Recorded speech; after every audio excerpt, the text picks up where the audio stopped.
las hermanas, quienes vienen temprano a acomodar todo, las copitas de la cena del Señor, la presencia de todos y todos que participan en ayudar en el servicio de adoración, sea en la tecnología o sea también dirigiéndonos en los mandamientos. Que Dios los bendiga a todos, y me da mucho gusto, como siempre, tener la bendición de poder predicar.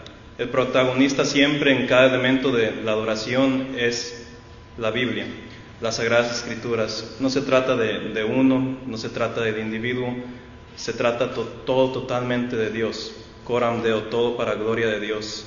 Y que la Biblia sea el protagonista de todo tema que tratamos y de todo tema que entendemos para gloria y honra de nuestro Dios. Hemos estudiado Job. Cada vez que tengo la bendición de predicar los domingos, me enfoco en este libro, y hay bastante de qué hablar. Para el sermón del día de hoy no va a ser un comentario versículo por versículo, eso lo voy a dejar en las mañanas, antes del sermón, y cuando es el momento del sermón voy a hablar de temas un poco más específicos, temas que cuando leemos el libro de Job están aquí atrás de nuestras cabezas, donde vemos, ¿por qué Dios está permitiendo que todo esto suceda a la vida de Job? ¿Por qué sucedió estas aflicciones de su economía, su familia y su bienestar físico? Donde Satanás ahora, como vimos en el capítulo 2, va directamente hacia la salud de Job. Esas son las tres áreas donde Satanás nos ataca constantemente. Tu economía, porque te hace dudar de Dios, te hace dudar de su soberanía y su bondad. Hablo como humano, no como cristiano, un humano quien está deprivado de escrituras, del entendimiento.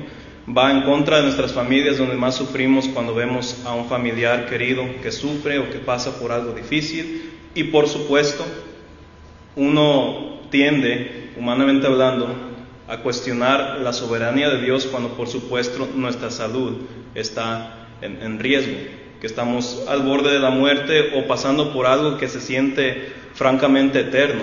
Todos nos hemos enfermado, yo también he tenido una variedad de enfermedades, puedo darme el lujo de decir eso, y cada situación siempre ha sido difícil. Entonces es un tema que es universal, es un tema que todos hemos pensado o contemplado, el tema del sufrimiento y la existencia de nuestro Dios, la soberanía y la benevolencia de nuestro Dios y la prevalencia del mal o del sufrimiento. Es un tema que es en muchos sentidos misteriosos, y también es un tema que es en muchos sentidos entendibles. Y la Biblia nos ofrece ambas perspectivas. Nos presenta el misterio de la providencia de Dios como un gran misterio, y también nos da la suficiente información como para poder acomodarla para que la podamos entender.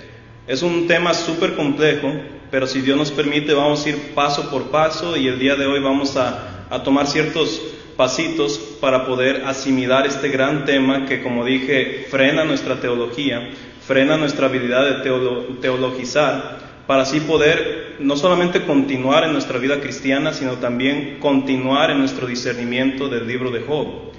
Porque si no aclaramos este tema del sufrimiento, vamos a perder el propósito del libro de Job, porque hay un propósito muy específico del que habla aquí el libro, y también vamos a perder una riqueza enorme en nuestras vidas cristianas cuando pasamos por pruebas inmensas.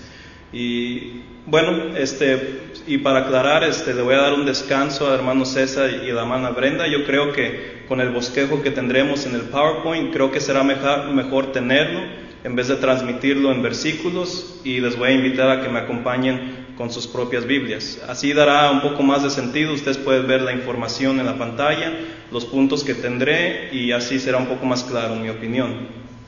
Pero ¿por qué existe el sufrimiento? Un tema complejo. Leamos aquí lo que dice la pantalla. Dice: el tema del sufrimiento, como dije, es en cierta parte misteriosa, pero a la vez entendible. Es misteriosa porque ningún ser humano conoce la providencia o la voluntad de Dios perfectamente, pues nadie puede comprender la mente de Dios perfectamente. Isaías 55, y como dije, no lo vamos a poner en la pantalla, creo que sirve mejor así. Así me escuchan y así pueden leer la pantalla mientras contemplamos algunos textos. Pero vamos a leer Isaías 55, versículos 8 al 9, donde nos muestra la Biblia de que es imposible comprender la mente o el ser de Dios perfectamente. Es una actividad, es un conocimiento que va a perdurar por toda la eternidad en los cielos, en el reino celestial de nuestro Dios. Es la belleza, de hecho, de la vida eterna, de estar con Dios, conocerlo y disfrutarlo eternamente. Entonces, cuando sucede algo en el mundo, cuando sucede momentos de sufrimiento, momentos difíciles, uno tiene que aceptar de que no siempre, de inmediato, vas a poder entender por qué suceden las cosas. Isaías 55, versículos 8 al 9 dice: porque mis pensamientos no son vuestros pensamientos, ni vuestros caminos mis caminos, dijo Jehová. Como son más altos los cielos que la tierra, así son mis caminos más altos que vuestros caminos, y mis pensamientos más que vuestros pensamientos. Como ejemplo, aquellos quienes son padres, cuando tenían a sus hijos muy niños y no entendían algo, los niños, de lo que hacían ustedes para el bienestar de su familia, a pesar de que el niño quizá sufría o hacía un berrinche, pero que usted continuaba haciéndolo para el bienestar de su hijo o su hija. Así similarmente somos nosotros, donde tenemos a nuestro Padre Celestial que permite o que efectúa ciertas cosas y que nosotros no entendemos, y que quizás, si no tenemos la madurez, nos quejamos o cuestionamos, pero que al final del día, como lo veremos con Job, sus ojos se abrieron y su entendimiento se expandió para entender la voluntad de Dios. Así nosotros no entendemos la mente de Dios, y va a haber ciertas cosas dentro de su soberanía que no entenderemos, pero que sin embargo hay otras cosas que sí entenderemos. Pablo repite, hace eco lo mismo de aquí, Romanos 11, versículos 33 al 35. Y esto de hecho es la mentalidad de Job a través de lo que está sucediendo con él. Job no sabe que Satanás está yendo a la presencia de Jehová. Él no sabe que le había pedido a Jehová darle sufrimiento, quitarle su economía, quitarle su familia, sus hijos e hijas. Ni tampoco Job sabía, como nosotros no sabemos, las actividades de seres angelicales o las actividades del mismo diablo en nuestras vidas. Entonces, por eso esta es una de muchas razones del por qué es un misterio. Nos dice Pablo lo mismo que Isaías, Romanos 11, 33 al 35, dice: oh profundidad de las riquezas de la sabiduría y de la ciencia de Dios, cuán insondables son sus juicios e inescrutables sus caminos. Porque ¿quién entendió la mente del Señor? ¿O quién fue su consejero? ¿O quién le dio a él primero para que le fuese recompensado? Porque de él y para él son todas las cosas, a él sea la gloria por los siglos. Amén. En el contexto aquí le está dando una explicación a su audiencia judía, quienes ellos no entendían cómo Dios trajo a los gentiles a la salvación. Y da un argumento elaborado y acepta el hecho de que ustedes no van a entender a la primera lo que estoy explicando, y es por eso que tenemos un Dios como es Él. Un Dios quien no se le puede entender inmediatamente, porque sus pensamientos no son nuestros pensamientos y viceversa. Aplicamos todo esto con el tema del sufrimiento. Dios puede permitir el sufrimiento o el mal, Dios puede regularlo, Dios puede detenerlo, o Dios puede utilizarlo para cualquier propósito en su agenda providencial, pero tenemos que aceptar la premisa de que no siempre vamos a entender por qué lo hace. A veces se ve con el tiempo, a veces se entenderá, o algún día se entenderá eternamente en el reino celestial. Deuteronomio 29:29 afirma lo que se ha dicho previamente, donde la voluntad de Dios no solamente es inescrutable porque nosotros no compartimos su omnisciencia, es simplemente misteriosa, donde a veces se tiene que revelar, como lo vimos en el jueves, en la clase del jueves, que Dios nos revela ciertos aspectos de su agenda misteriosa y providencial para así poder entender. O hay sucesos donde simplemente no entendemos porque no se nos revela o que es misteriosa. Deuteronomio 29 nos dice que hay ciertas cosas secretas. Dice, las cosas secretas pertenecen a Jehová nuestro Dios, mas las reveladas son para nosotros y para nuestros hijos para siempre, para que cumplamos todas las palabras de esta ley. Entonces, es aquí donde partimos al núcleo de este sermón. Hay cosas secretas en la voluntad de nuestro Dios. En cuanto al tema del sufrimiento, ¿hasta qué punto es un misterio? ¿Y hasta qué punto hay explicaciones o razones del por qué Dios permite ciertos acontecimientos que causan sufrimiento? Bueno, la tesis de este sermón será de que es misterioso el tema del sufrimiento, no lo podemos entender totalmente porque no compartimos la mente de Dios, no compartimos su omnisciencia o su sabiduría, pero la Biblia sí nos ha revelado algunos puntos del por qué existe el sufrimiento y veremos pasito por pasito el por qué Dios permite ciertos acontecimientos. Y en el caso de hoy será un bosquejo muy sencillo que todos conocemos del por qué Dios permite el sufrimiento. Son 3 puntos. Dios permite el sufrimiento por la entrada del pecado a su creación material.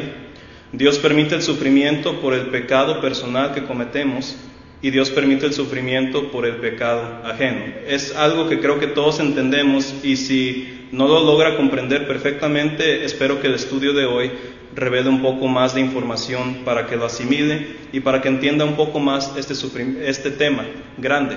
Judas 22 dice que aquellos quienes dudan de cualquier tema de las Escrituras, de la soberanía de Dios, de su existencia, de la existencia del sufrimiento y del mal, todos aquellos quienes dudan, convencedlos, dice Judas 22. Entonces, eso es la motivación del sermón de este día.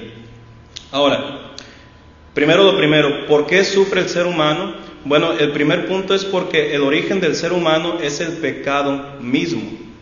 Esto lo dice un amigo de Job, en Job capítulo 4, 7 al 8.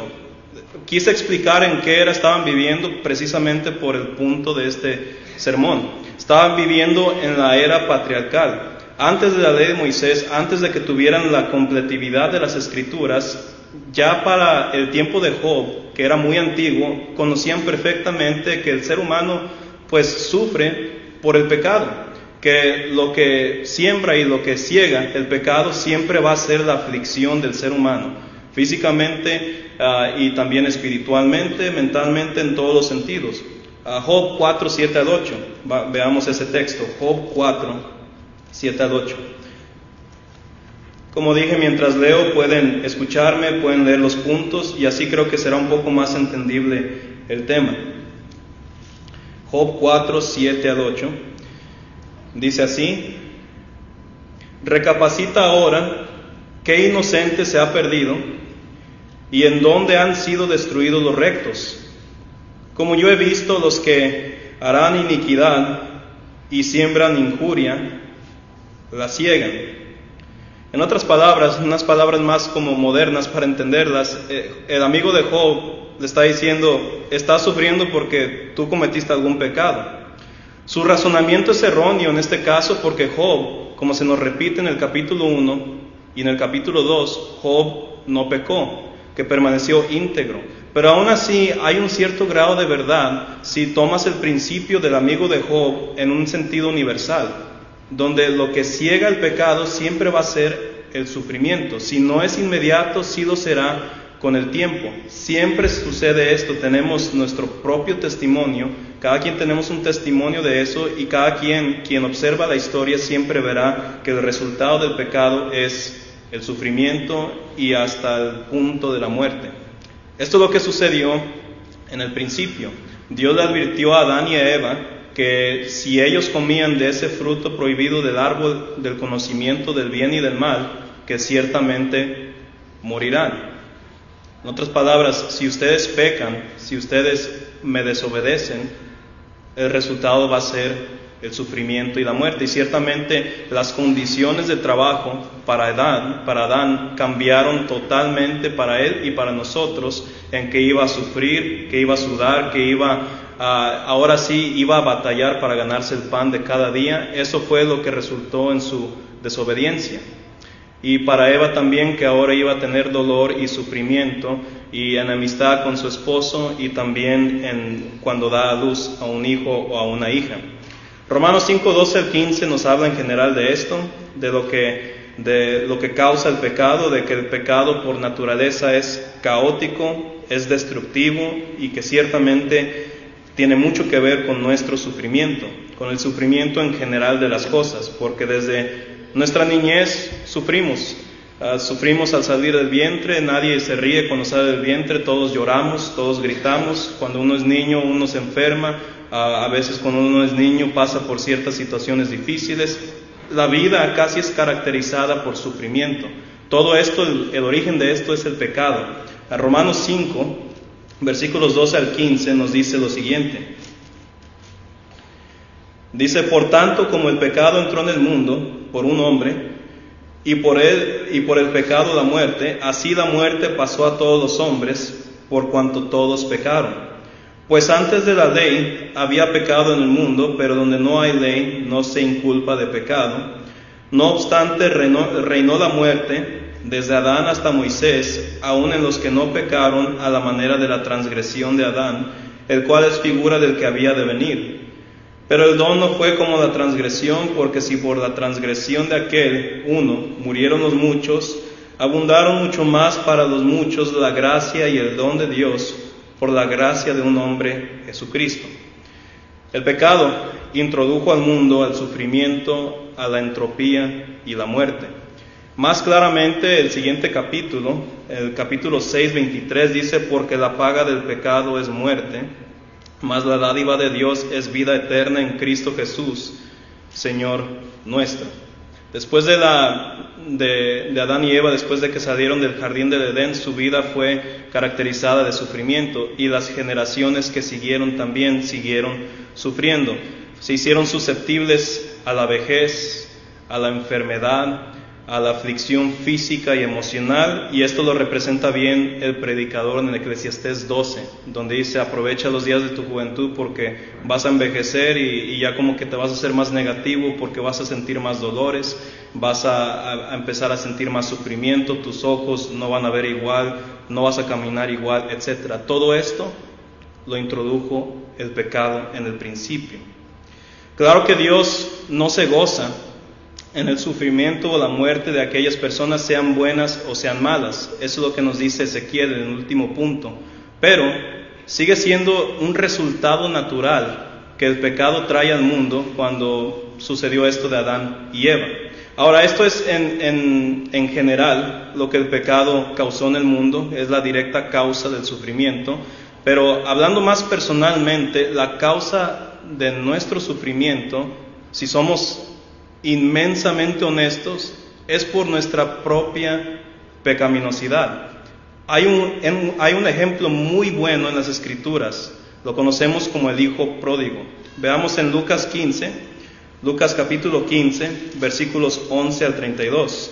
Ha pasado mucho tiempo desde que lo hemos leído, entonces vamos a aprovechar en esta mañana para hacerlo. Lucas 15, 11 al 32. El principio es simple. Claro que hay un contexto judío y cultural que se nos ha repetido muchas veces, donde un hijo de esta persona próspera, de este padre próspero, representa al pueblo judío, y el otro hijo representa a las naciones gentiles, donde se demuestra la generosidad y la misericordia de Dios en introducir al pueblo gentil al pueblo de Dios. Eso es la enseñanza principal. Pero también hay una enseñanza moral aquí, en donde está la simple enseñanza de que cuando pecas te atienes a las consecuencias. Veamos el texto, Lucas 15, versículos 11 al 32. Es muy importante ser honestos con uno mismo, y dice así: también dijo: un hombre tenía 2 hijos, y el menor de ellos dijo a su padre: Padre, dame la parte de los bienes que me corresponde, y le repartió los bienes.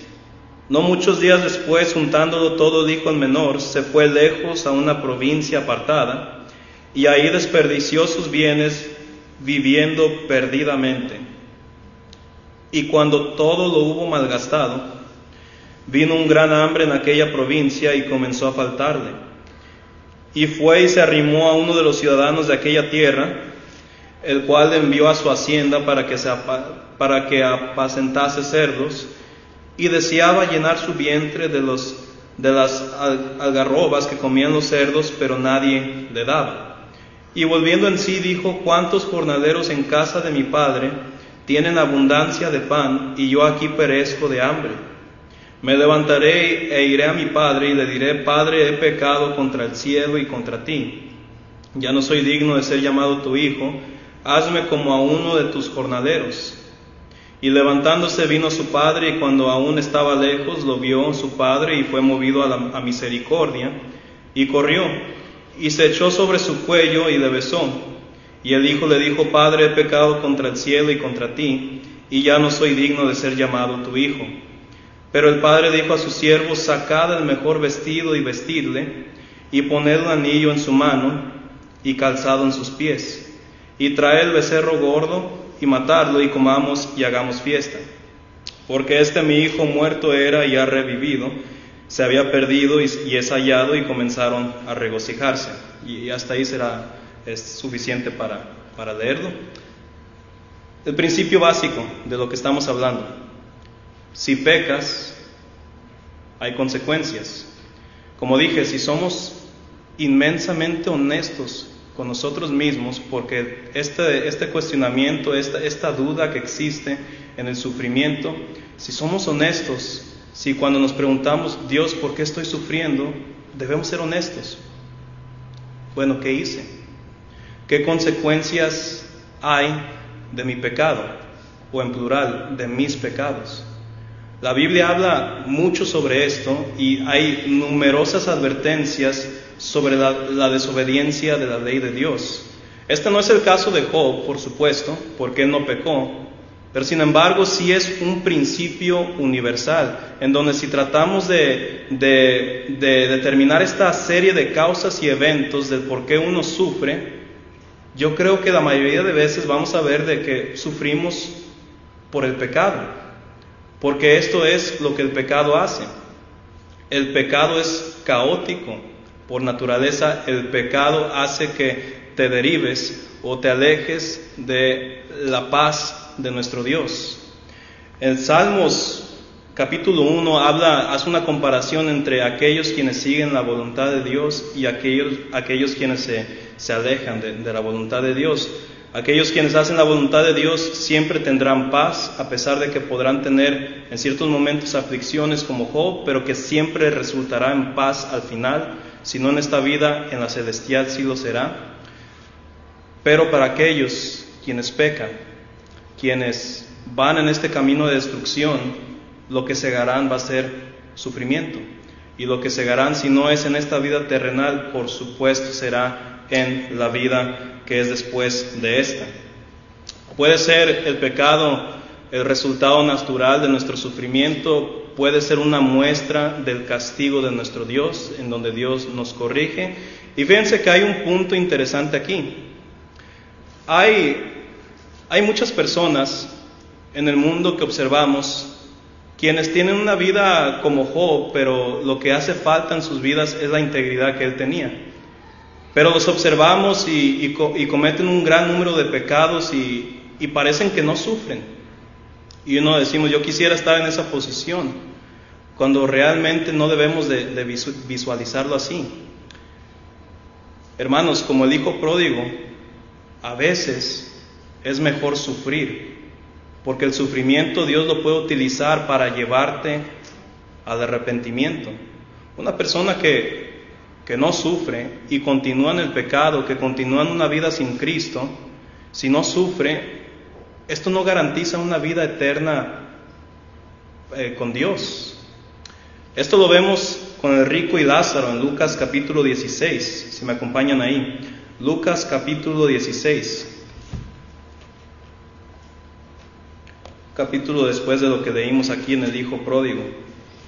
Vamos a leer sobre dos personas sumamente diferentes, Lucas 16, 19 en adelante, donde había un hombre rico, próspero, que disfrutaba de banquetes todos los días y que la verdad nunca sufrió. Eso es lo que indica el contexto. Y otro hombre quien padeció por hambre y que ciertamente era alguien virtuoso según la ley de Dios. Este hombre no sufrió y por lo tanto nunca fue movido al arrepentimiento, nunca fue movido a la piedad. La ausencia de sufrimiento no siempre significa que estás bien con Dios. Dice el texto, había un hombre rico que se vestía de púrpura y de lino fino y hacía cada día banquete con esplendidez. Había también un mendigo llamado Lázaro que estaba echado a la puerta de aquel lleno de llagas y ansiaba saciarse de las migajas que caían de la mesa del rico, y aun los perros venían y le lamían las llagas. Aconteció que murió el mendigo y fue llevado por los ángeles al seno de Abraham, y murió también el rico y fue sepultado. Y en el Hades alzó sus ojos, estando en tormentos, y vio de lejos a Abraham y a Lázaro en su seno. Entonces él, dando a voces, dijo, Padre Abraham, ten misericordia de mí, y envía a Lázaro para que moje la punta de su dedo en agua y refresque mi lengua, porque estoy atormentado en esta llama. Pero Abraham le dijo, Hijo, acuérdate que recibiste tus bienes en tu vida, y Lázaro también males, pero ahora este es consolado aquí, y tú atormentado. Creo que he dado el ejemplo antes de que en el origen de esta nación de Estados Unidos, el cristianismo era muy calvinista, donde creían en la predestinación. Y cuando hacían sus reuniones en ciertas iglesias, donde llamadas iglesias son diferentes a la nuestra, daban esta práctica del testimonio, donde pasaba una persona enfrente y decía, yo soy salvo, he sido predestinado a ser salvo, y la evidencia de mi salvación es que pues soy próspero, tengo tantos esclavos, tengo tantas propiedades, tengo tantos negocios. Y queridos hermanos, ese siempre ha sido el razonamiento erróneo del ser humano. No siempre es bueno evitar o no tener sufrimiento. No siempre la paz, en este sentido como el rico, en esta situación significa que estaba bien con Dios. Entonces el pecado causa sufrimiento y Dios puede utilizar ese sufrimiento para el bien, para llevarte al arrepentimiento, para arreglar tu camino. Pero sí, el principio básico, como vemos en este segundo punto, es que en simple, si hacemos el mal, nos espera el mal. Y ya la decisión que tomamos después de las consecuencias de ese pecado va a definir nuestro carácter o nuestra integridad hacia Dios. Podemos sufrir por el resultado de nuestro pecado y podemos elegir hacer el bien y crecer en ese sufrimiento, arrepentirnos, o simplemente continuar y estar perdidos en esta inundación de duda y de sufrimiento que no lleva a nada bueno. Entonces sufrimos por el pecado original, sufrimos por pecado personal, que la Biblia está repleto de ejemplos de esto, y sufrimos por el sufrimiento, por el pecado de otros, de personas ajenas. Tenemos un ejemplo muy bueno en José, Génesis 50, versículo 20. Génesis 50, versículo 20, y con esto vamos a concluir. Donde a veces, por las decisiones de generaciones pasadas, puede uno sufrir. Las decisiones erróneas de políticos pueden afectar el bienestar de futuras generaciones. Ciertamente con los reyes de Israel en el Antiguo Testamento, si tomaban decisiones erróneas que desobedecían el pacto con nuestro Dios, ese pacto mosaico, llevaba a cabo el sufrimiento de toda la nación de Israel. Si alguien va en contra de nosotros, como es el caso de José, donde si recuerdan bien, la esposa de Potifar quiso dormir con José, quiso aprovechar de su juventud y José permaneció íntegro. Tenemos ejemplos de personas íntegras en las Escrituras como Enoc, como Job, como José y por supuesto Jesucristo, donde por más grande que estaba la tentación, por más grande que estaba la prueba, permanecieron íntegros. Y el rechazar la esposa de Potifar lo que resultó fue su encarcelamiento, pues sufrió debido a lo que la esposa de Potifar hizo. Y fíjense que aquí Dios lo permitió por propósitos más grandes. Lo permitió estos males que los hermanos de José hicieron hacia él, permitió los males que los egipcios hicieron hacia él, la esposa de Potifar hacia él, para algún día llevar a cabo la salvación de su familia y de las propias personas que lo trataron mal. Génesis 50:20, uno de los versículos más hermosos que vemos en las Escrituras, dice: vosotros pensasteis mal contra mí, mas Dios lo encaminó a bien, para hacer lo que vemos hoy, para mantener en vida a mucho pueblo. Puede haber personas que actúen pecaminosamente contra nosotros y que pueden resultar en nuestro sufrimiento. Pero hay algo hermoso aquí que nos revela las Escrituras. Dios lo puede encaminar a bien. Es misterioso, por supuesto, pero este es el poder de Dios, que usted deje que Dios encamina en bien las circunstancias buenas y malas también. Esto es lo que veremos con Job al final en su realización en la conclusión del libro, y esto es lo que disfrutamos en Cristo. Todos los males que fueron en contra de Cristo, Dios los encaminó a bien para nuestra salvación. Hay muchas complejidades que poco a poco vamos a ver, pero este es un buen inicio.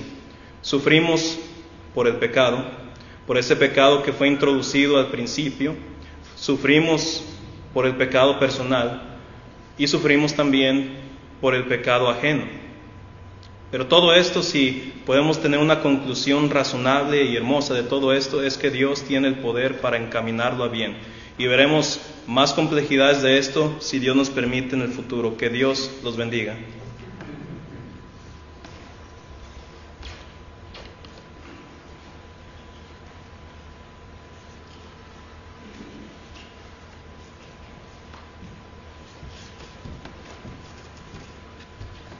Buenas tardes, hermanos. Le voy a pedir a aquellos que puedan, si por favor se pueden poner de pie.